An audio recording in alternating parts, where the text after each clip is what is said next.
Welcome to this short video on how to teach interoception. Interoception is your connection to self, and it's a prerequisite for self-regulation.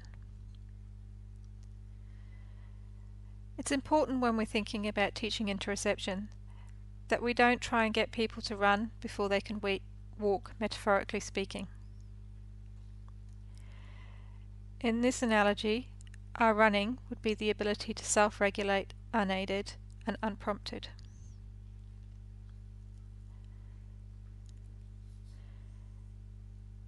When we're thinking about walking before we can run in terms of interoception, it's important to teach the basics first.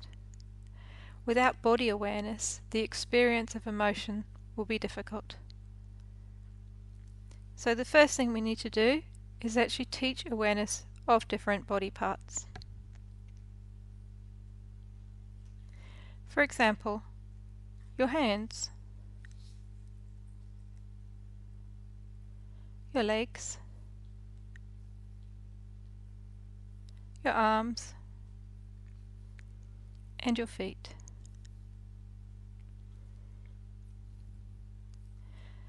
Initially, it's best that each activity only focuses on one body part at a time. For example, stand on your tiptoes, then move each foot down and up. Notice where you can feel the tension, for example, in the arch of the foot.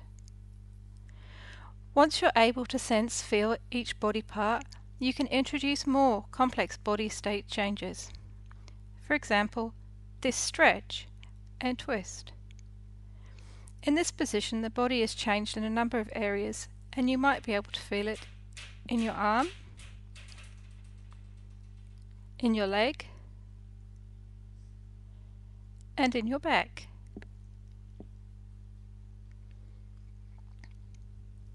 Each person feels their own body slightly differently. There's no right and no wrong, just increasing interoceptive awareness and accuracy. The second step is to teach associated vocabulary. For example, tight, stretched, tingly, etc. The third step is to teach awareness of feelings that can be easily created. For example, hot and cold. Temperature is relative. However, if we have hot food from the microwave and an ice cream from the freezer, these create very different sensations on our fingers, our tongue, etc. We need to teach additional vocabulary for this. Don't forget that this can be done through spoken or written words, sign, visuals, etc. We need to scaffold the vocabulary around emotions through interoceptive concepts. So for example, if someone is crying, or alternately yelling and screaming, and jumping up and down, we might say, "You seem upset because you are crying. The tears are running down your face. You seem angry because your body is all tense and your hands are vibrating and tense."